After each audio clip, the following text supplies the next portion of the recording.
double bond, and a carbon-oxygen triple bond. So we're talking about the same elements, right? It doesn't have to be, both carbons, just as long as you're comparing the same bond, same elements, right?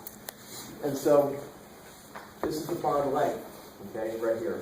This is in picometers, 143, 121, 113. So the single bond is longer than the double bond. The double bond is longer than the triple bond. Okay, that's the first thing to understand. Also, the relationship between length and strength is pretty simple. The shorter the bond is, the stronger it is, and that means it's harder to break. We're going to be breaking bonds. And the longer it is, the weaker it is, and the easier it is to break. You guys got all that? Can you just say it one more time? Let me write all that stuff down. That's kind of a lot of stuff.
So as long as it's the same element on same two elements we're talking about, single bond is longer and weaker than a double bond, longer than weaker than a triple bond.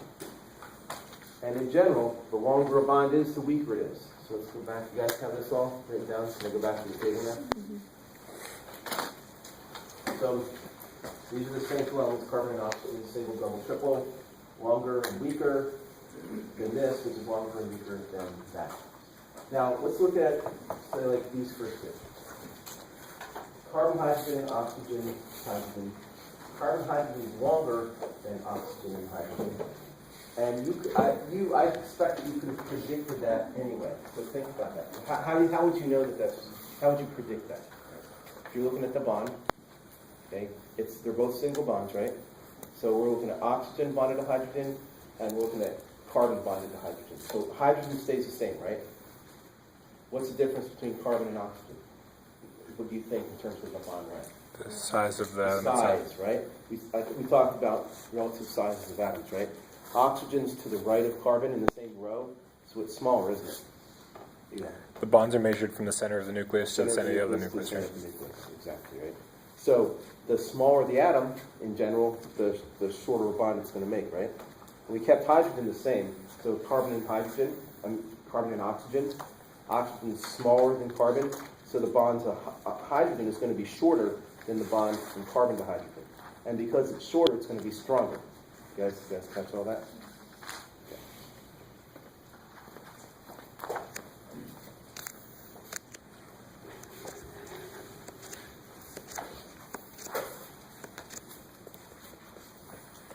Electronegativity and polarity. This is the first time I've shown you guys electronegativity, right? Yeah, we've talked about it, is that correct? So first of all, the definition. See a strength with which, a force with which an element attracts the electrons in a bond to another element, an atom. Okay, is the measure of that is the electronegativity. So two atoms bonded together, and if they're the same element, right, then they have the same attraction for those electrons in the bond. And the electrons don't shift one way or the other. They're basically evenly distributed. On the other hand, if they're different elements, then there's probably one of them is going to have a stronger pull on those electrons than the other element. When that happens, the electrons in the bond, they're going to be shifted towards the element that has a stronger pull, the more electronegative element, right? And when that happens, it causes what's called a dipole. There's two poles, in terms of electrical charge. The more electronegative element, the one that has a stronger pull on the electrons, pulls the electrons in the bond a little bit, shifts it a little bit towards itself, which means because you have a little bit more electron density over towards the more electronegative element, there's a little bit of a negative charge there. And if you pull some electrons away from the other atom, it's going to leave a little bit of positive charge there. That's the pole, the dipole, the negative and the positive parts. When that happens, we say that bond is polar. It has poles, right? In the first example, though, when the elements were the same, two nitrogens, two fluorines, it doesn't matter, they have the same pull on the electrons. So the electrons don't go one way or the other, they stay right in the middle. That's a non-polar bond. Is that okay so far? This table right here lists the electronegativities of the elements in the periodic table, at least some of them. And there are different scales of electronegativity. Millikan's. We use the Pauling scale, Linus Pauling, this guy who came up with it. And these numbers are measures of relative electronegativity, so there's no units, they're just numbers. The higher the number, the more electronegative that element. Which means it pulls electrons in a bond to another element more strongly. The trend in the periodic table, maybe you can see it from this 3D graph, is that electronegativity increases up and to the right. Except fluorine's not in the very, very top of the periodic table, right? Helium is, right? And then there's neon. And they don't have anything for those. Why do you think that might be? They're not electronegative. Why not? They don't bond. They don't bond, right? They're noble gases. They already have a really stable electron configuration, right? Their octet rule is already satisfied. They're not going to do anything to break that, unless you force them, right? Then why are krypton and xenon there? Okay. So we have krypton and xenon here because in the past 20 years or so, chemists have been able to force these two to make bonds. Once they do that, they can measure their electronegativity, and these are the numbers they came up with. But you kind of have to force them to do that. Okay?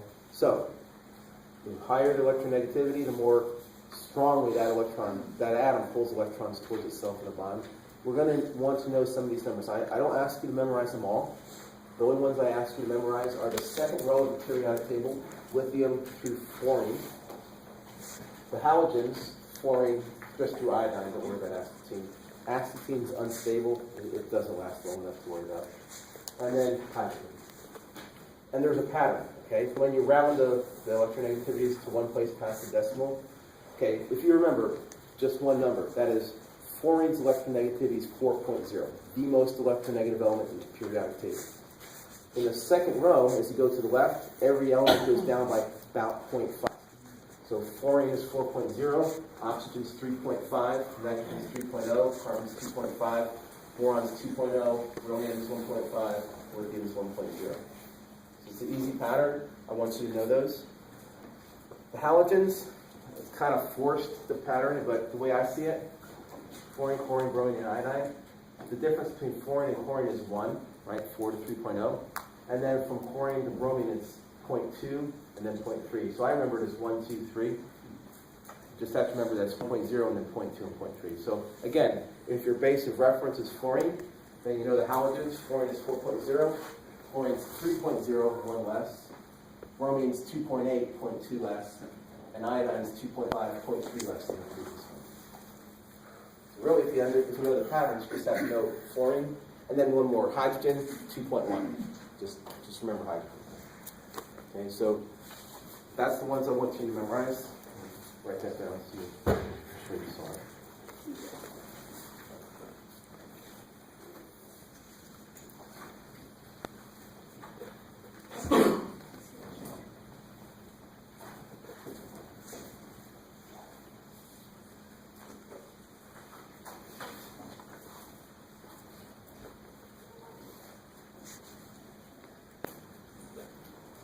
EM is how I abbreviate electronegativity.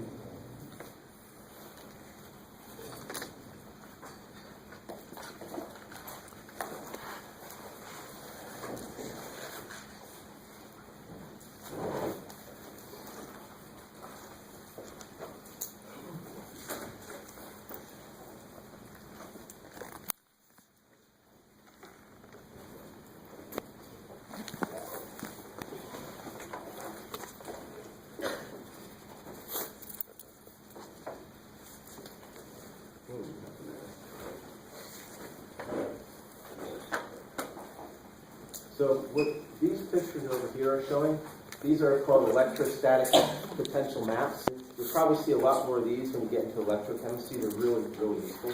Electrochemistry, organic chemistry. And the colors here represent the charge distribution or the electron distribution.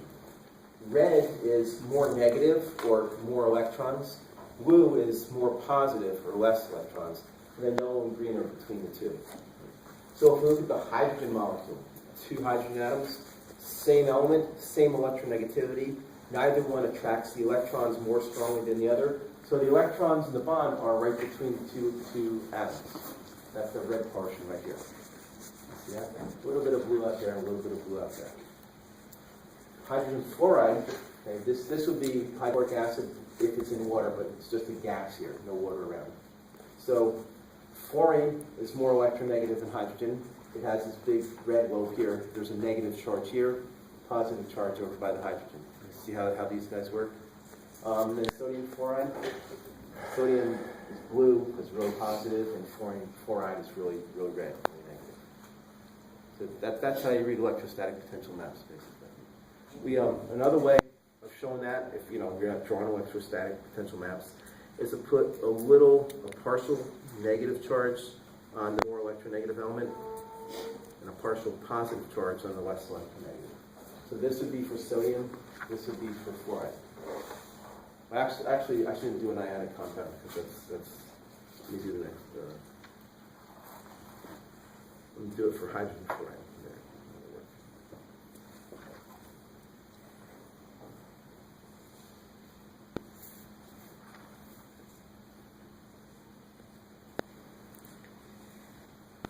This is supposed to be a Greek delta for partial, right? Partial negative, partial positive. Another way of showing that is with an arrow. The arrow points towards a more electronegative element, the red direction the electrons are shifted, and the hatch is at the end where there's a positive charge, less electronegative. These all show the same thing.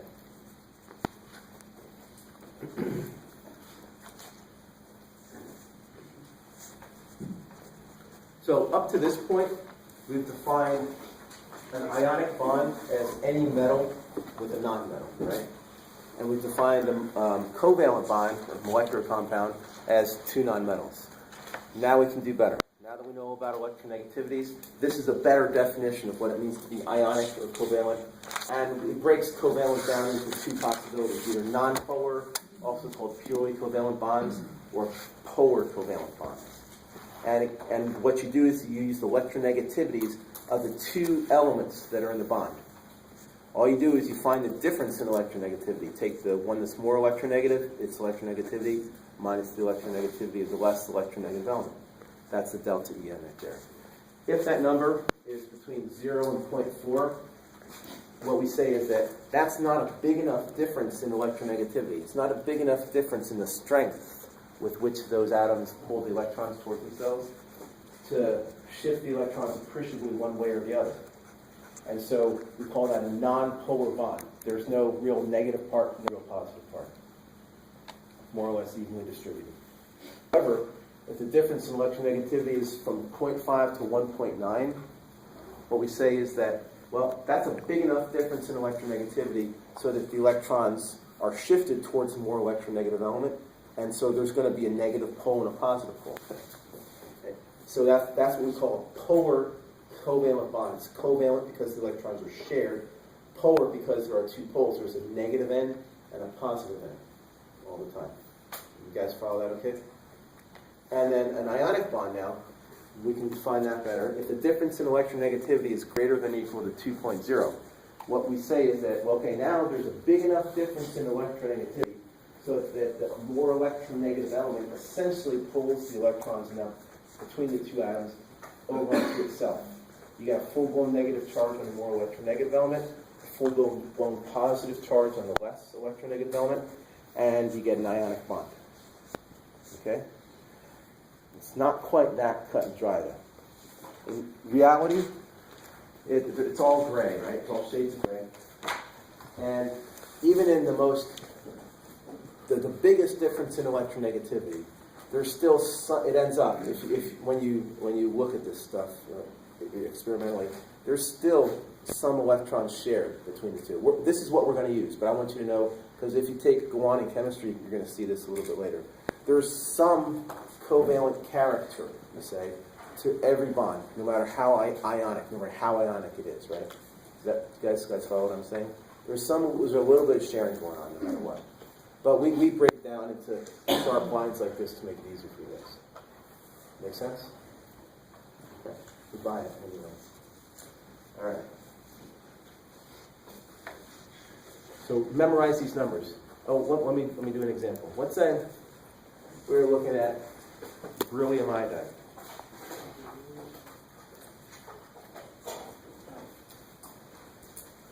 And you're asked, what kind of bonds exist in this compound? What kind of compound is it? Ionic or molecular, right? So up to this point, you say, oh, it's easy. Beryllium's a metal, right? Iodine is a nonmetal, so ionic. Now, that's not the way you do it anymore. Now, what you do is you go to the electronegativities. Right? So we know them both, right? Beryllium, remember, is 1.5. And iodine, that was 2.5, right? It doesn't matter that there's two, you just pick one iodine. The difference in electronegativity is going to be 2.5 minus 1.5 is 1.0. That puts it squarely in the middle here. And so what we see now is that beryllium iodide, actually it's a molecular compound, and the bonds are not ionic, but rather polar covalent. Is that okay? So you don't multiply the electronegativity? No. So, yeah, no, don't, just pick one of the bonds, because there's two beryllium iodide bonds. Either one of them, right? They're going to be the same. Either the ionic or they're going to be molecular, or covalent. Okay. You guys buy that? Remember this. Don't forget this, because it always happens. Okay? I'll tell you this, guys, here, and then like on the homework or on the test, you know, what kind of bonds are formed in beryllium iodide? You say, oh, that's easy. Metal, non-metal, right? Ionic. You got to do this, right? Yes. So we can't have covalent bonds with metal and non-metal so long as they're under 2.0 electronegativity. As long as the difference in electronegativity is less than 2.0, then we classify that bond as being a covalent rather than an ionic bond. And again, it's all shades of gray, right? It's just there's always some covalent character to any bond, right? It's just that we make this line so that the difference is 2.0 or bigger. That's a big enough difference where we can call that just ionic, not worry about the rest. Okay? Yes, Edith. The numbers are always represented in format so that you don't get a negative. Yeah, I mean, just biggest minus smallest is all. Anything else? All right.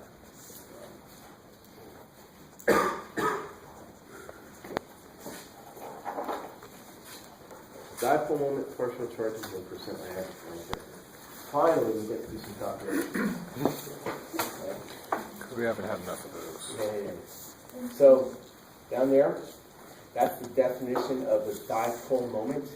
So, a dipole moment is basically a measure of the separation of charge between two electrically charged points, right? And its symbol is a mu. That's supposed to be a lowercase Greek letter mu, mu. And it's equal to the charge on the magnitude of the charge, rather, on the 2 points, times the distance between them. So when you have a separation of charge, it's going to be the same size on both sides, right? You know, +1, -1, +1/2, -1/2, whatever. Okay? And the units of dipole moment you usually see in terms of what are called debye, capital D. It's named after this guy, D-E-B-Y-E is his name. It doesn't really matter, spelling or not. And there's, the thing is, most of the time the units that we use for charge, Q, are coulombs. And the SI unit, and that's the SI unit for charge, is a coulomb, capital C. The SI unit for distance is meters, right? So if you use SI units for this, you get coulombs times meters, right? This is the conversion between debye and coulomb meters. Memorize this. Can you go over the parts of the upper equation again? Just the My head's going to be right there. definitions.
You said the unit that goes with Q is C, and the Coulombs, yeah. coulombs. You guys have seen coulombs before, haven't you, electrical charge? No? Yes. Yeah, a bit. And the distance. Maybe sometime. The distance past coulombs. And the debye. What exactly is the debye again? It's a unit of dipole moment. And it's developed because when you talk about, they came up with it because when you talk about things on the scale, on molecular scale, when you use SI units, coulombs and meters, it's really small numbers, right? And so just to make it more convenient, easier to talk about, they made this converted to debye. So memorize this conversion. And the equation too.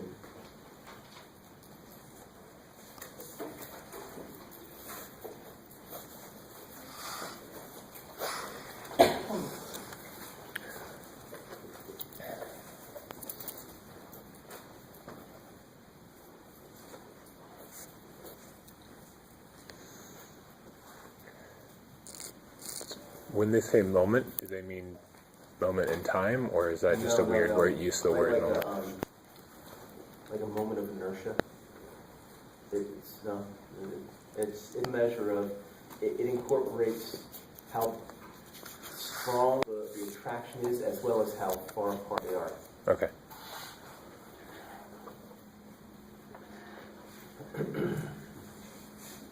So there's a relationship between difference in electricity and dipole moment. So over here, these four molecules here, they all have hydrogen, right? And the second element is the halogen, fluorine, bromine, and iodine. Remember, fluorine's the most electronegative, right? So the dipole moment between hydrogen and fluorine is 1.82 debye. Chlorine is electronegative, the dipole moment is 1.08, 0.82, and 0.44.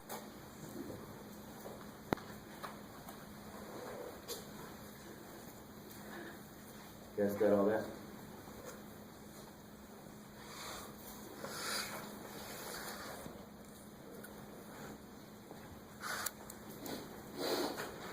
So, one of the things we can do now that we know about dipole moments is calculate the magnitude of the charges between two atoms in a bond, right? So, like, take something simple, hydrogen chloride. So it says for the magnitude of the charges, we're asking for Q. Okay? That's what we want to do. So what we're going to do, go back here, is going to look up the dipole moment for the bond between hydrogen and chlorine. Hydrogen chloride, 1.08 bonds, right? We'll have this one here. So we looked up the dipole moment for between hydrogen and chlorine and hydrogen chloride. 1.08 divides. We're going to convert it to coulomb meters, right? And that's the conversion, 0.336 times 10 to the negative 30th coulomb meters per device. And that gets us coulombs times meters. Okay, so far. That's just a dimensional amount, just converted, right? The distance, okay, the bond length, it's in that, again, same table, we looked that up.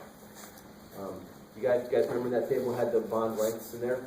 And for hydrogen chlorine and hydrogen chloride is 127 picometers, right?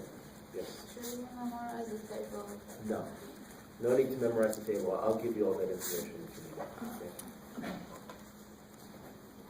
You guys still following? Mm-hmm. So we got R by working up the bond length between hydrogen and chlorine. The meters converted into meters, right? So we know we know R, we can solve for Q. See what we did there? Meters cancel, we get coulombs. That's supposed to be a superscript. While you guys are copying that down, I'm going to fix that.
No, 1.7 or 1.27 times 10 to the negative 10th, was that on your chart before? Yeah, what that is, that 1.27 times 10 to the negative 10th meters. Let me just go back and show you real quick. That's this number, okay? This is in angstroms, right? Oh, right, okay. So that changes to meters.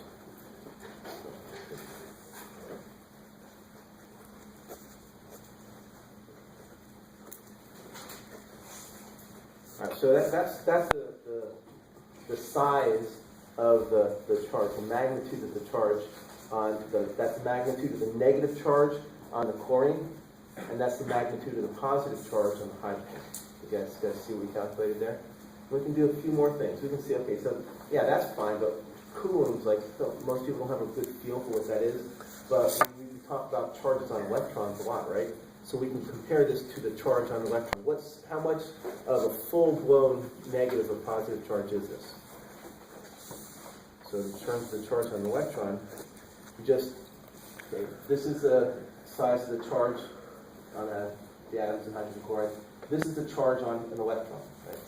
1.6022 times 10 to the 9 coulombs per electron. And what we get is 0.177 electron charges, right? Okay. So that much of the charge on the electron. That's how much that partial negative charge is, and that's the size of the partial positive charge too. You guys see what we figured out there? Yes? No. No? Please say it again, please. What's that? Can you repeat, Yes, like, why yes. is it in terms of an electron? Oh. So the question is, why am I looking at it in terms of the charge on an electron? Just because in chemistry anyway, we talk, when we talk about charges, almost all the time, we're referring to the charge of an electron or a proton, right? The magnitude of the charge on an electron is the same magnitude as that on a proton, right? Only it's negative, proton's positive. So usually, because it's relative, we say -1 for the electron, +1 for the proton, right? But in terms of coulombs, it's like 1.6022 times 10 to the -19 coulombs, either negative or positive. Is that okay? How we go? So far, but I'm not finished yet. So the reason, okay, so the reason why I'm doing this is because for a chemist anyway, this is something that we can make sense out of more easily. This number, 2.84 times 10 to the -20th coulombs, it's just a number. It's a really, really small number. But if we talk about how big is that relative to the charge on an electron, which is what we're doing here, then we can kind of fit into our picture of the world, of the universe, right? And all we do is divide the partial charge, the Q, by the full-blown charge on an electron or a proton, and we see what fraction of that charge is this partial charge. It's 0.177 times the charge of an electron, or a full electron. You guys see that? No? Yeah? You don't buy that, do you? Not really. It's okay. I don't know what So this is kind of, it's a relationship or a ratio kind of. Yeah, It's not. that's right. What fraction of the charge on an electron is this charge? So maybe if I drew a picture of what we're actually calculating, maybe that would. I think I understand what the confusion is going on. So this is for the bond between hydrogen and chlorine. And what we up to this point, we knew qualitatively that the electronegativity on chlorine is 3.0, hydrogen's 2.1, right? The difference is 0.9. So that tells us it's a polar covalent bond, which means that there's a little negative charge over here and a little positive charge over here. Is that part okay, Evan? Mm-hmm. So that comes because those are the poles, right? What we just calculated is that this partial negative charge is 0.177 times the charge on an electron. And this is positive 0.177 times the charge on an electron. So if the charge on an electron if one electron is -1, then this would be -0.177 would be the charge there. And positive 0.177 would be the charge on the hydrogen. So it's smaller than the charge on the electron, right? If this was an ionic bond, then it would be a -1 over there and a +1 over here. Here it's a -0.177 and a +0.177. That make a little bit more sense? And that's what the equation for the dipole moment lets us calculate, one of the things. What do you guys say? Super confusing. What's that? Super confusing. What's confusing then? What purpose it serves is kind of I'm still a little bit lost Okay, on so that. why And do we then care? is this so is this telling me how attractive two different sides of this molecule are to different things, or? Yeah, pretty much. Yeah. See, one of the reasons why we care about stuff like this at all, other than it's just fun, is that when we bring another molecule up to this, the size, okay, Coulomb's, it comes back to Coulomb's law. The size of the attraction, how strong the attraction is for a positive charge on another molecule is going to depend on how the size of this charge and the size of that charge. Or the The bigger repulsion. this is, the stronger the attraction it has. Like, for instance, if we take this stuff, hydrogen chloride, we throw it in water and make hydrochloric acid, we want to see how easily the water can pull that proton away from the chloride. That's going to depend upon two things. The magnitude of the attraction between the water molecule and the hydrogen ion, and the attraction for the hydrogen ion to the chloride ion. And both of those things are going to depend upon this number right here. So is this also how they calculate like the lattice energies and whatnot? Do they use this because it's the repulsion compared to and how they stack up to each other and all that?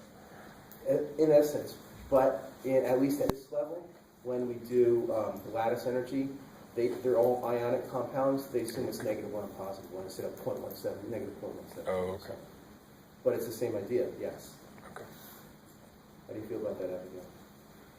I think let's move on. What's that? I think we should move on. Yeah. Matthew? Is that 1.0662 number, is that going to be constant throughout everything? That's the charge on an electron. That 1.6022 number times 10 to the -19, that's an important part too, is the charge on an electron. That's going to be a constant, right? That is a constant, yes. It's like the speed of light, the mass of an electron, all that stuff. So let's move on, as Abigail suggested. The other thing that we can calculate, now that we know about dipole moments, is what is called percent ionic character, which is related to the stuff we were just talking about. So how much of an ionic bond is it? How ionic is a bond? And when we say how ionic it is, not how ionic it is, we mean how close is that to being a full negative charge here and a full positive charge here, right? And the two extremes. In a purely covalent bond, the electrons are shared evenly, right? There is no negative end, no positive end. They're all shared the same amount between the two atoms. In a 100% ionic bond, if there was such a thing, we'd have the electron all the way over here on the more electronegative element, and a positive, so a -1 there, and then a +1 over here on the cation. And in reality, everything's in between there somewhere. And that's what we're finding here. How ionic is a bond? Right? What percentage of that full separation do we have? So the formula, you guys should know this, is pretty simple. It's again, that symbol stands for ionic character. It's the observed dipole moment, not ionic character, dipole moment. It's the observed dipole moment divided by the dipole moment you calculate, assuming that this charge is fully separated, that that the more electronegative element got that electron all for itself, and has a negative.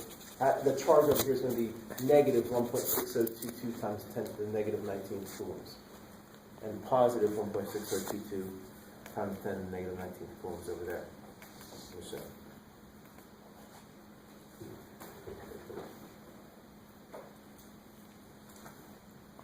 So, as an example, we're going to count the percent ionic character of hydrogen bromide, which becomes hydrobromic acid when we put it into water.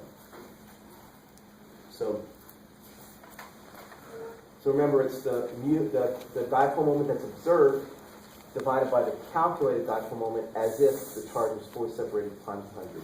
So to do that, okay, what we do is, remember, mu is Q times R. Well, if that electron is fully shifted towards the bromine, then that means that the charge on each, the bromine and the hydrogen, is the full charge of an electron, 1.6022 times 10 to the -19 coulombs.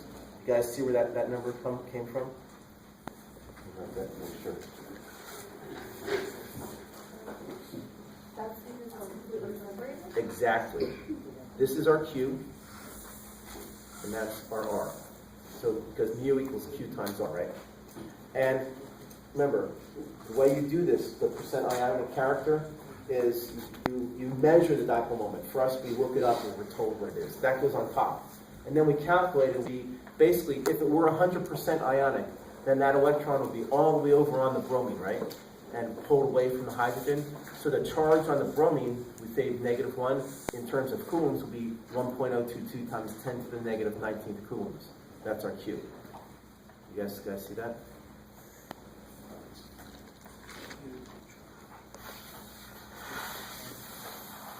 So all this is you multiply this guy out, you get coulombs times meters, and I'm going to convert it to debye's, right? That conversion factor right there. Because when I look up dipole moments, almost certainly the units I'm going to find are going to be debye's. And when I did this one, it was. You guys still with me? That's all we did. So now you get this number.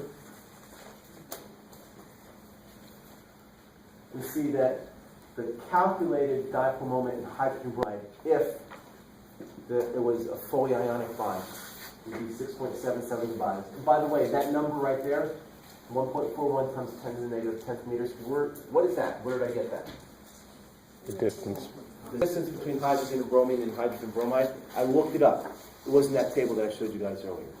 It was in angstroms, 1.41 angstroms, so I changed it to meters. That's where that came from. All right, so this is the calculated as if the charge were fully. Now all we're going to do is go back to that table, look up what the real or the observed dipole moment is, divide the 2 times 100. That's it.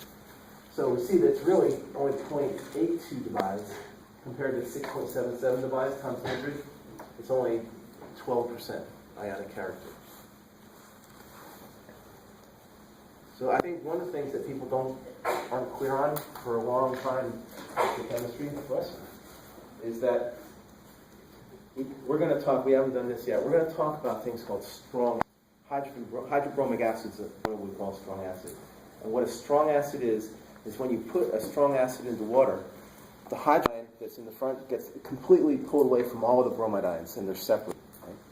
And so, people confuse that. And the reason that happens is because of the strong interaction between water and the hydrogen and the bromide. It doesn't mean that it's like a full ionic compound. There is no 100% ionic compound. But if you did this calculation for like sodium chloride, you get a much higher number than you do for hydrogen bromide. And that's because of the dipole moment. You guys good with that? That's a tortoise. Yes, it is. I'm very, very sorry. Got me all excited there.